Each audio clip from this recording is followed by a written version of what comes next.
آج کی ویڈیو میں آپ کو خوش آمدید کہتا ہوں۔ 1963 میں کیپٹوشیا ترکی کے ڈسٹرکٹ میں موجود ڈیرنکویا میں ایک عام انسان اپنے گھر کی رینوویشن کے دوران ایک عجیب چیز دیکھتا ہے کہ جو مرغیاں اس نے پالی ہوئی تھیں وہ آہستہ آہستہ غائب ہو رہی تھیں۔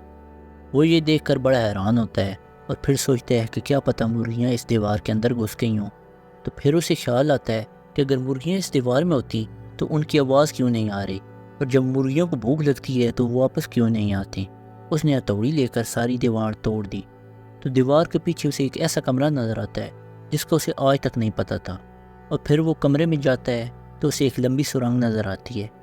کچھ دیر سرنگ میں چلنے کے بعد وہ واپس آ جاتا ہے کہ کہیں وہ راستہ نہ بھٹک جائے، اور پھر ریسرچرز کو کال کر کے ساری بات بتاتا ہے۔ تو ریسرچرز کی ٹیم وہاں آ جاتی ہے اور انویسٹیگیشن سٹارٹ کرتی ہے، اور سرنگ تو ابھی شروعات تھی، اس سے آگے زمین میں 18 لیول تھے جو زمین میں 275 فیٹ تک پھیلے ہوئے تھے۔ یہ پورا کمپلیکس ایک لو سویلائزیشن کا تھا۔ ان 18 لیولز کو بہت اچھے طریقے سے بنایا گیا تھا۔ وہاں رہنے کی پراپر جگہ تھی، ٹیمپل تھا، سکول تھا، جانوروں کو باندھنے کی جگہ تھی، اس جگہ ایک پانی کا کنواں بھی تھا جس کی گہرائی 180 فٹ تھی۔ تمام کے تمام لیولز میں تازہ ہوا کے لیے روشن دان بھی بنے ہوئے تھے، اور چھوٹے چھوٹے مورچے بھی بنائے ہوئے تھے تاکہ اگر کوئی دشمن اندر آئے تو اسے مار سکیں، اور تھوڑے تھوڑے وقفے میں بڑے پتھر رکھے ہوئے تھے تاکہ اندر آنے والا راستہ بند کیا جا سکے۔ اور ریسرچ کے مطابق اس جگہ پر 20,000 لوگ اپنے مال مویشیوں کے ساتھ رہ سکتے ہیں، اور نہ چاہتے ہوئے اس انسان نے ڈیرنکویو کی last under ground city find کر لی تھی، اور اس کے 1 سال بعد ڈیرنکویو سے کچھ ہی دور کھماکلی میں ایک انسان کو ایک گفا ملتی ہے۔ یہ بھی ڈیرنکویو کی سرنگ کی طرح ہی تھی۔ یہاں رہنے کی جگہ تھی، ٹیمپل تھا، جانوروں کو باندھنے کی جگہ تھی، وائنز کو بنانے اور سٹور کرنے کی جگہ تھی، اور یہاں تو دفنانے کے لیے قبریں بھی بنی ہوئی تھیں۔ یہاں 100 سرنگیں ایک دوسرے کے ساتھ اٹیچ تھیں، اور یہاں بھی وہی بڑے بڑے پتھر موجود تھے جو سرنگ کو بند کرنے کے کام آتے تھے۔ پر یہ جگہ ڈیرنکویو سے چھوٹی تھی، یہ چوڑائی میں کافی بڑی تھی۔ جب اس کو صحیح سے ایکسپلور کیا تو پتہ چلا کہ اس ٹنل سے خفیہ راستہ ڈیرنکویو میں جاتا ہے، جو کہ یہاں سے 5 میل دور انڈر گراؤنڈ سٹی تھی، اور پھر پتہ چلا کہ دونوں under ground cities same ancient builders نے بنائی تھیں۔ پھر 1972 میں ایک ولیج جس کا نام اوسکونک تھا، جو کہ ڈیرنکویو سے 35 کلومیٹر دور ہے، وہاں ایک فارمر اپنی فصل کو پانی دیتا تھا، لیکن پانی اس کی فصلوں کو نہیں لگتا تھا، زمین میں ہی کہیں غائب ہو جاتا۔ وہ اپنی جگہ کی چھان بین کرتا تو اسے کیو نظر آتی ہے، تو وہ فوراً ریسرچرز کو بلاتا ہے کہ اس سرنگ کو صحیح سے چیک کریں۔ جب ریسرچرز اندر جاتے ہیں تو یہاں بھی رہنے کی جگہ، جانوروں کو باندھنے کی جگہ، بڑے پتھر اور باقی ساری چیزیں موجود تھیں۔ اوپر سے نیچے بات کرنے کے لیے کمیونیکیشن سسٹم بھی تھا، اور یہ سرنگ 10 لیول کی تھی جس کی گہرائی 130 فٹ تھی۔ یہ باقی انڈر گراؤنڈ سٹیز کے مقابلے میں چھوٹی تھی، اور ہر لیول کے انٹرس میں سوراخ تھے تاکہ اگر دشمن اندر آئے تو گرم تیل اس پر پھینکا جا سکے۔ پانی کے لیے کنویں بھی موجود تھے، لیکن ایک سوال تھا کہ اسی بھی انہی اینشنٹ بلڈرز نے بنایا ہے جنہوں نے دوسری 2 انڈر گراؤنڈ سٹیز بنائی تھیں۔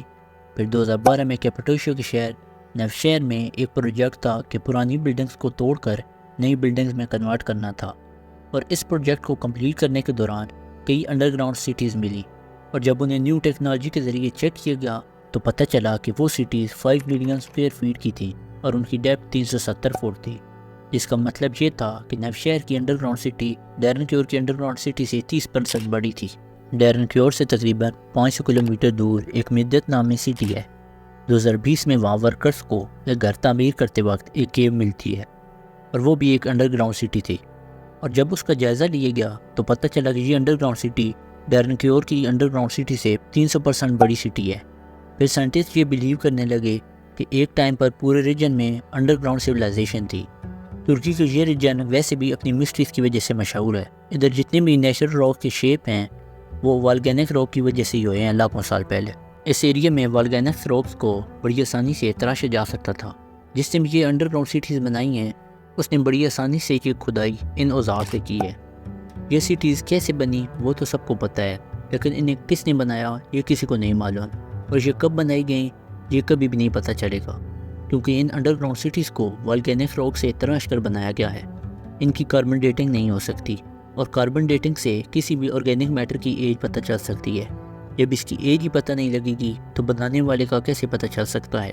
بس سائنٹسٹ کو ایک بات پتہ ہے کہ یہاں کئی گروپس کئی سال اپنی زندگی بسر کرتے رہے ہیں، کیونکہ کیپیٹوشیا ایک مڈل پوائنٹ ہے، کیونکہ اس کے ساتھ ایشیا، یورپ اور مڈل ایسٹ لگتے ہیں۔